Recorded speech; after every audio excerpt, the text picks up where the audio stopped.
WNRV 108.1.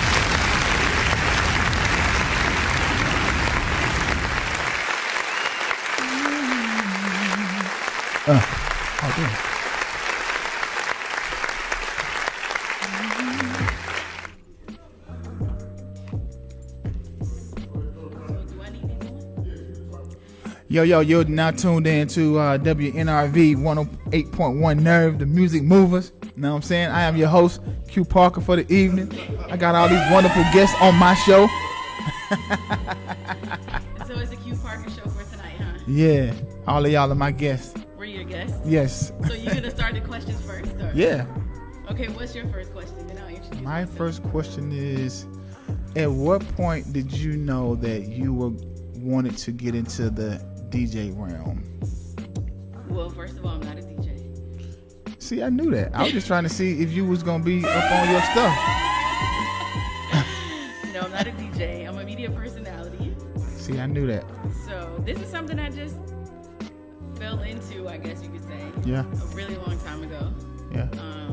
But you know, I've been in theater since I was a kid. So Okay, thespian. Yes, absolutely. Look at you, vocabulary. Yeah, absolutely, I'm with it. Vocabulary. So let me just introduce myself first. Sure. I'm Cream, also known as Ms. Cream of the Crop. And I am the owner and the program director of 216 To Be Radio. And I'm sitting here on the Big Heff radio show. Shout out to Quincy. I don't know, I'll call him Big Heff. Yeah. Some people call him Q, as you're Q. One love to have. Yeah. Absolutely. Thank you so much for being here in rainy Cleveland. It's all good. How's your trip been so far? It's been great. I mean, this is the part of the process that I love.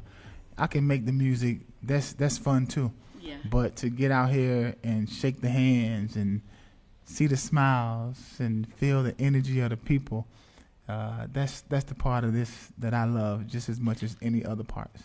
So would you prefer to do, when you're touring, would you prefer to just get right to the music or sit down with the media and talk to the media? All of it. All of it. I always tell my team the way that I was raised in this game is we maximize our time in the city. So that means we fly in the morning. We probably going to do a morning show on radio. Then we're going to go do an autograph signing or a meet and greet.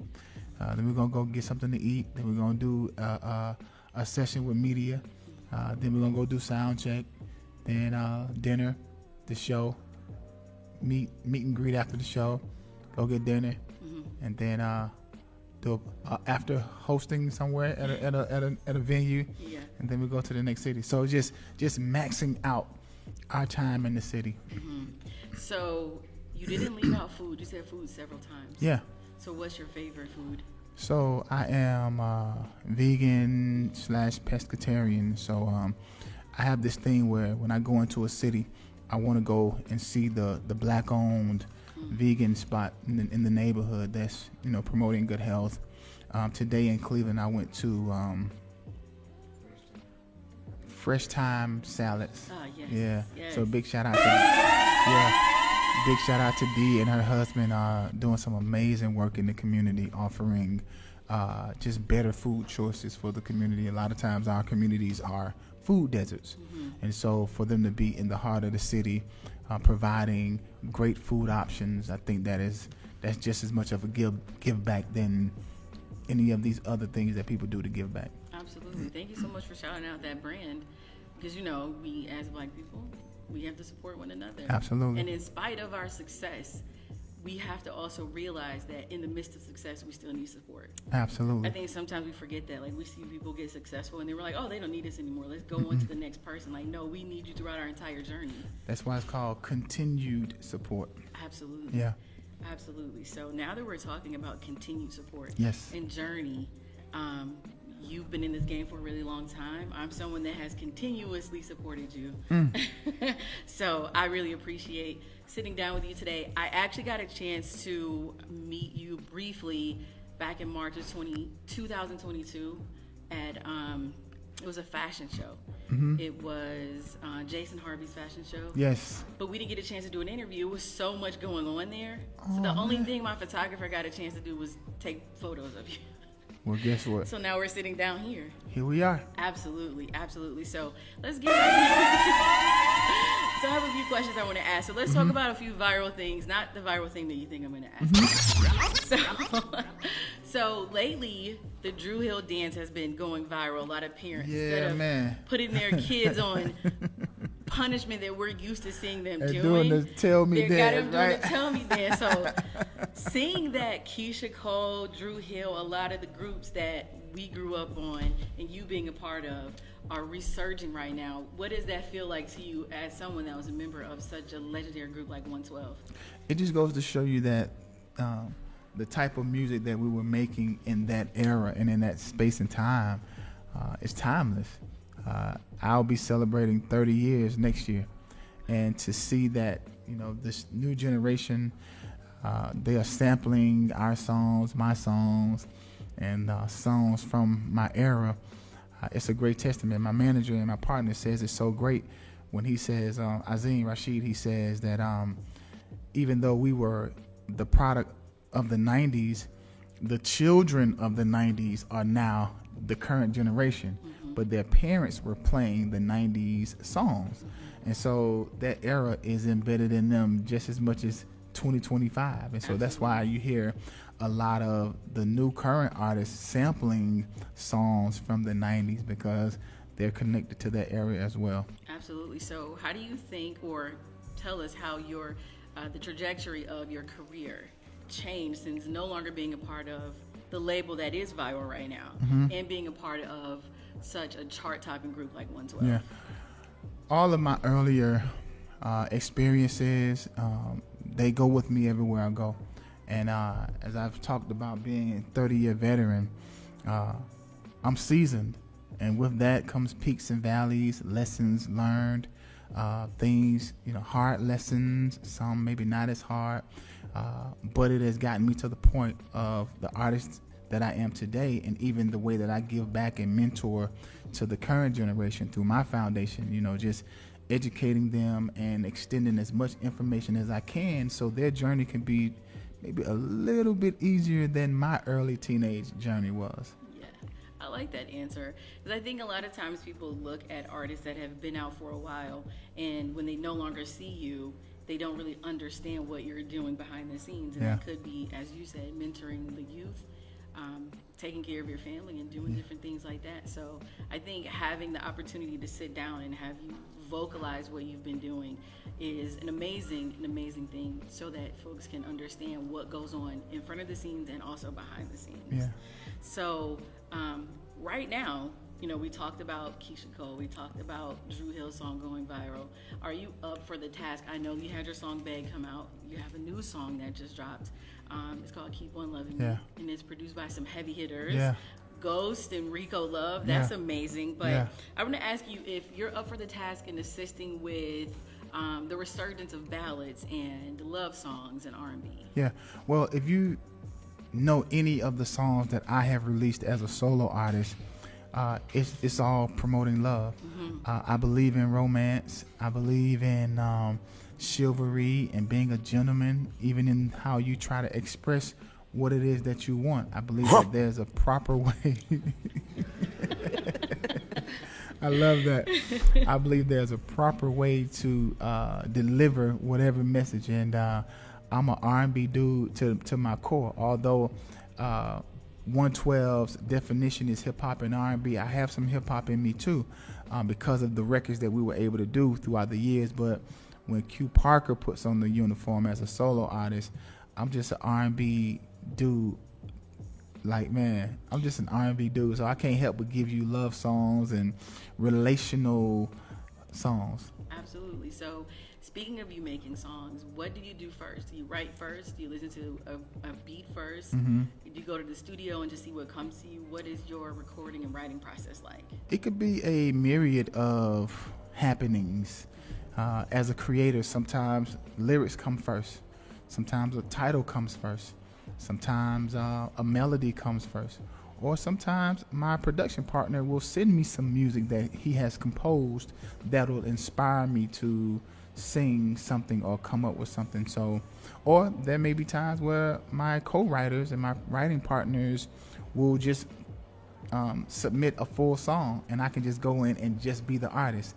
That's fun too.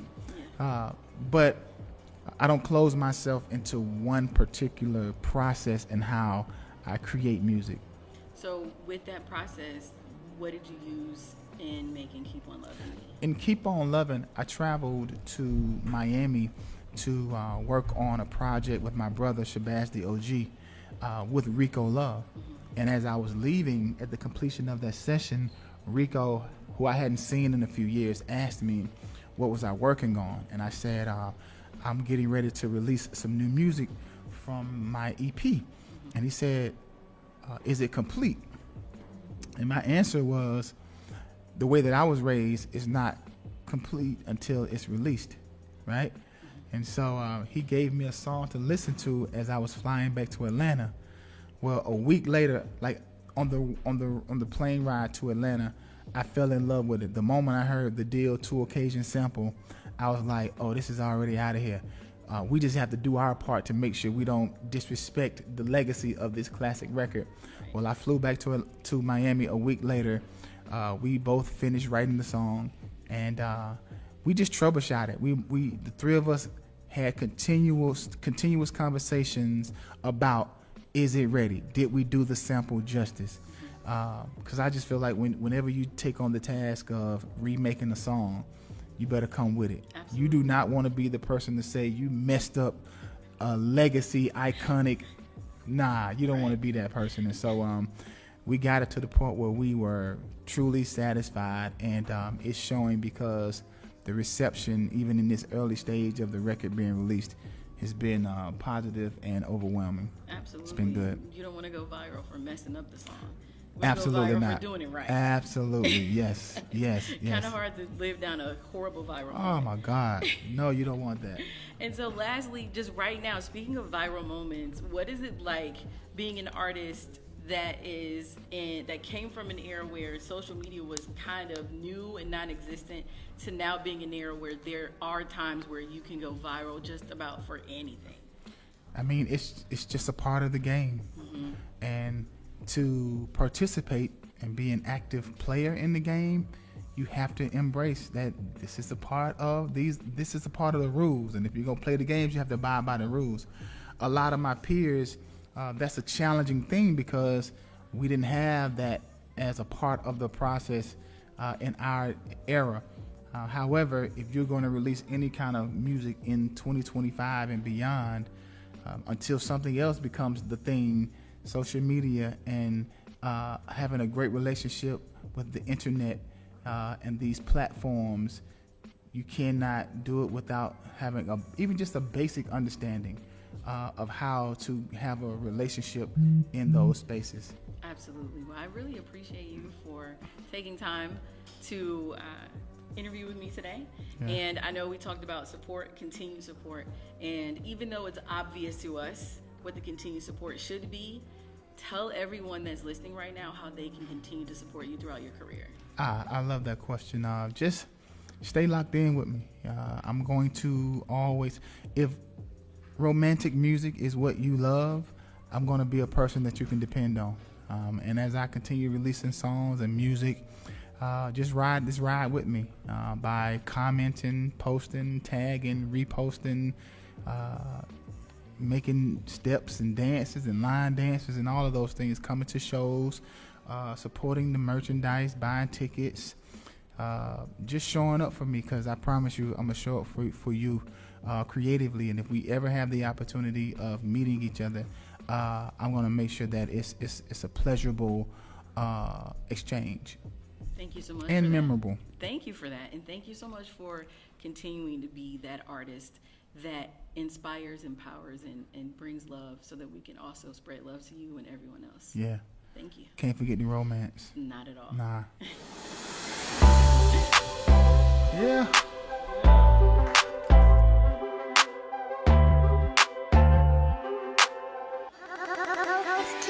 I want you to feel it. And I'm not talking about part of me, but all of me. 'Cause you need that complete experience. And it won't be too hard for me to give you all you need. And I promise you gon' leave it feeling some type of way. I can get your fantasies. Let me be. Oh, and I know that I get you there by that look on your face. You just gotta promise you won't let my love go to waste. Oh, when I'm kissing you, your body's talking. I hear it, baby. I hear you say. That's why I can't let you above me. 'Cause your body's talking. I hear it, babe. I hear you say. Ooh, keep on love, baby, keep on loving. Keep on love, baby, keep on loving. Keep on love, baby, keep on loving. Keep on love, baby, keep on loving. Girl, making love to your body and mind, so I stay on your brain all the time. These lips work only for you. 'Cause your pleasure's my pleasure, and I'm only happy when we are alive.